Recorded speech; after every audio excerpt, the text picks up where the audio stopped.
പിതാവിൻ്റെയും പുത്രൻ്റെയും പരിശുദ്ധാത്മാവിൻ്റെയും നാമത്തിൽ ആമേൻ. സ്വർഗസ്ഥനായ ഞങ്ങളുടെ പിതാവേ ചൊല്ലുക. ഈശോയെ, സർവ്വലോകത്തിനും ജീവൻ്റെ ഉറവിടവും കരുണയുടെ കടലും തുറന്നുകൊണ്ടാണല്ലോ അങ്ങ് മരണം പ്രാപിച്ചത്. ജീവൻ്റെ സംഭരണിയും അളവില്ലാത്ത കാരുണ്യത്തിൻ്റെ ഉറവിടവുമായ ഈശോയെ, സർവ്വലോകത്തെയും അങ്ങ് ആവരണം ചെയ്ത് അങ്ങയുടെ അനുഗ്രഹങ്ങൾ പൂർണ്ണമായി ചൊരിയണമേ. ഈശോയുടെ തിരുഹൃദയത്തിൽ നിന്നും ഞങ്ങൾക്കു വേണ്ടി കാരുണ്യസ്രോതസ്സായി ഒഴുകിയിറങ്ങിയ തിരുരക്തമേ, തിരുജലമേ, ഞങ്ങൾ അങ്ങയിൽ ശരണപ്പെടുന്നു. ആമേൻ.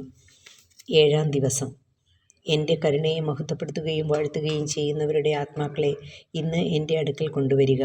എൻ്റെ കരുണക്കടലിൽ മുക്കിയെടുക്കുക.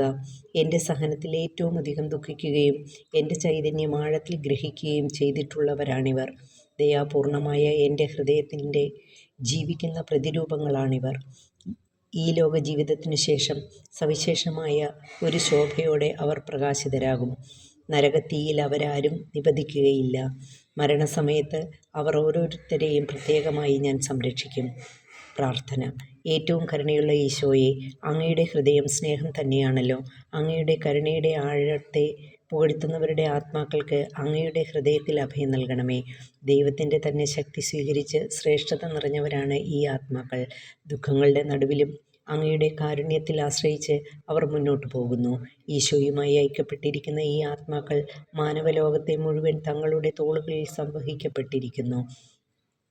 ഈ ആത്മാക്കൾ കഠിനമായി വിധിക്കപ്പെടുകയില്ല.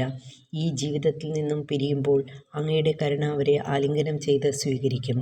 നിത്യനായ പിതാവേ, ഈശോയുടെ കരുണയുള്ള ഹൃദയത്തിലെ അംഗങ്ങളും അങ്ങയുടെ അളവില്ലാത്ത കരുണയെ പാടിപ്പുകഴ്ത്തുന്നവരുമായ ആത്മാക്കളുടെ മേൽ അങ്ങയുടെ കൃപാകടാക്ഷം പതിക്കണമേ. ജീവിക്കുന്ന സുവിശേഷങ്ങളാണ് ഈ ആത്മാക്കൾ. കരുണയുടെ പ്രവൃത്തികളാൽ അവരുടെ കൈകൾ നിറഞ്ഞിരിക്കുന്നു. സന്തോഷത്താൽ നിറഞ്ഞു തുളുമ്പുന്ന അവരുടെ ഹൃദയം അത്യുന്നതന് കാരുണ്യത്തിൻ്റെ ഒരു ഗീതം ആലപിക്കുന്നു. അങ്ങയിൽ അവർ സമർപ്പിച്ചിരിക്കുന്ന പ്രതീക്ഷയ്ക്കും ശരണത്തിനും അനുസൃതമായി അവരോട് കരുണ കാണിക്കണമേ എന്ന് ഞങ്ങൾ അങ്ങയോട് അപേക്ഷിക്കുന്നു. അങ്ങയുടെ അളവില്ലാത്ത കരുണയെ പുകഴ്ത്തുന്നവരെ ജീവിതകാലത്തും പ്രത്യേകിച്ച് മരണസമയത്തും സംരക്ഷിക്കുമെന്ന ഈശോയുടെ വാഗ്ദാനം അവരിൽ പൂർത്തിയാകട്ടെ. എപ്പോഴും എന്നേക്കും ആമേൻ. കരുണയുടെ ജപമാലയും ലുത്തിനിയയും ഇതിനോടൊപ്പം ചൊല്ലുക.